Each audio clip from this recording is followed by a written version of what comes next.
이번 시간부터 성모 마리아에 관련된 교리를 배워보도록 하겠습니다. 우리나라 개신교 몇 교파에서는 천주교를 향해 천주교는 마리아를 믿는 종교다 라고 비판하기도 합니다. 그런데 앞에 강의들을 보시면 우리는 분명 삼위일체 하느님을 믿는 천주교이지 마리아를 믿는 마리아교가 아니라는 것을 다 잘 아시겠죠? 이번 성모 마리아 교리에서는 단순히 설명만 하지는 않겠습니다. 이 마리아에 관련된 교리가 우리와 또 우리 삶과 무슨 관련이 있는가에 대해 영성적으로 배워보도록 하겠습니다. 그럼 저와 함께 가시죠. 성모 마리아에 관련된 4가지 교리가 있습니다. 하느님의 어머니, 평생 동정, 원죄 없으심, 성모 승천입니다. 그중 이번 시간에는 하느님의 어머니 교리에 관해 배워보겠습니다. 431년 에페소에서 열린 공의회에서 마리아를 하느님의 어머니라고 믿을 교리로 발표했습니다. 마리아에 관한 교리는 성경에는 나와 있지 않지만 신학자들이 모여 주의 깊고 열렬하게 토론하여 믿을 교리로 선포하게 되었습니다. 성경에는 마리아께서 예수님의 어머니라는 사실이 나와 있습니다.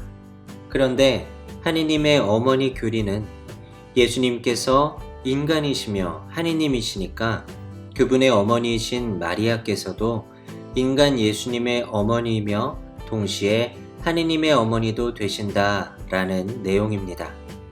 여기서 이런 질문을 할 수 있습니다. 어떻게 피조물이 창조주의 어머니가 될 수 있느냐? 마리아는 인간 예수님의 어머니일 뿐이지 하느님의 어머니는 아니지 않느냐? 여기서 중요한 점은 우리가 믿는 종교가 그리스도교인 것처럼 마리아가 아니라 그리스도에 초점을 맞춰야 한다는 사실입니다.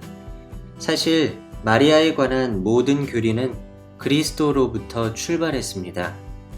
예수님은 분리될 수 없는 분입니다. 신성과 인성은 분리될 수 없습니다.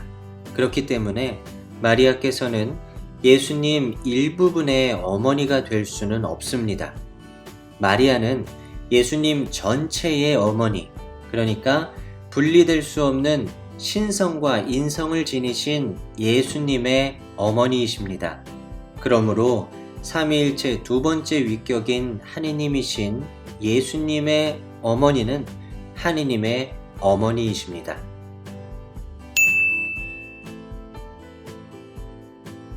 예수님은 분리될 수 없습니다.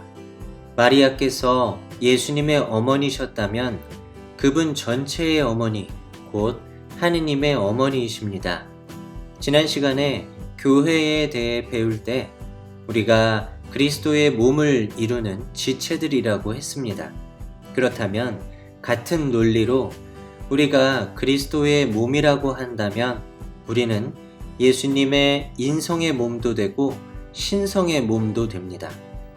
우리의 몸이 하느님의 몸이 되어 우리가 신성을 갖게 됩니다. 이 말이 무슨 뜻이냐면 우리가 세상에서 그리스도의 몸으로 활동할 때 예수님의 신성이 우리 안에서도 활동한다는 뜻입니다. 우리가 하는 일이면서 동시에 예수님께서 하시는 일이라는 것이죠. 영화 제목처럼 신과 함께 말이죠.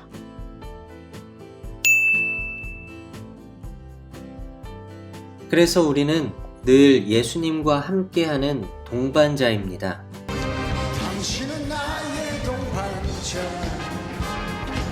예수님은 우리를 친구라고 부르셨습니다. 동반자 관계는 위아래가 없는 동등한 관계죠. 명령과 복종의 관계가 아니고 수동적이지 않고 능동적입니다. 그리고 하나의 몸에 자신과 예수님이라는 두 인격이 함께 존재하게 됩니다.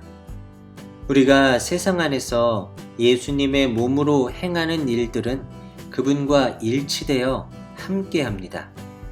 그렇다고 우리가 로봇이나 운전자에 의해 조종되는 자동차라는 말은 아닙니다. 우리가 예수님과 함께 하려 하지 않으면 예수님은 우리를 통해 활동하지 않으십니다. 동반자 관계인 예수님과 우리는 서로 협력해야만 일치할 수 있는 관계입니다. 이런 예수님께서 우리에게 원하시는 건 진정한 동반자 관계입니다. 우리가 스스로 이해하고 결정을 내리고 선택하길 원하십니다. 모든 것에 네 한다고 예수님이 좋아하시지 않는다는 뜻입니다. 바로 자유로운 동의를 원하십니다. 성경에서 자유로운 동의의 모델이 바로 성모 마리아이십니다.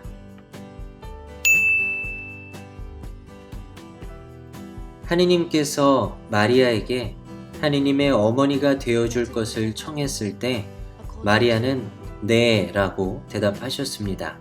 그러나 그 대답은 그녀의 선택이었고 자유롭고 책임 있는 결정이었습니다. 그녀는 자신이 해야 할 일을 충분히 이해했고 인간적이며 책임 있는 선택을 했던 것입니다. 하지만 인간은 하느님의 뜻을 완전히 이해할 수 없습니다. 마리아도 하느님의 어머니가 된다는 것이 무엇인지 완벽히 이해하지는 못했습니다. 그렇다고 아무 생각 없이 예 라고 한 것은 아닙니다. 네 라고 대답하기 전에 저는 남자를 알지 못하는데 어떻게 그런 일이 있을 수 있겠습니까? 라고 물었습니다.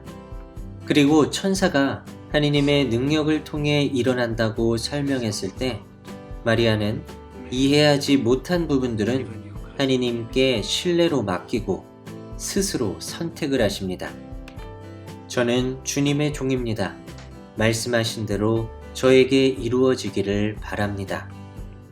예수님도 우리가 동반자로서 협력하길 바라시지만 그분의 몸이 될지 안 될지는 우리에게도 달려 있습니다. 예수님은 우리가 어떤 일을 하도록 이끄실 수는 있지만 수락하거나 거절하는 것은 우리에게 달려 있습니다.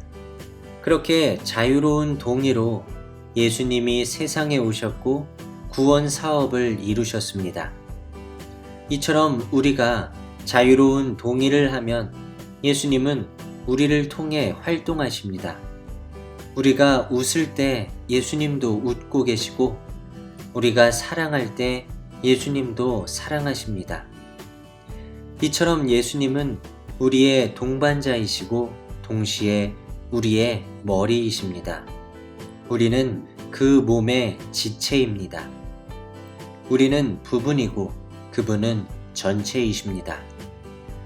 마리아께서 하느님의 어머니라는 사실을 받아들인다면 우리가 그리스도의 몸이라는 사실도 더 깊이 깨달을 수 있습니다. 2000년 전에 마리아의 아들로 태어나신 분이 우리가 사는 시대에는 여자 혹은 남자로, 흑인으로, 황인으로, 백인으로 다양한 문화 안에서 태어나시는 것입니다.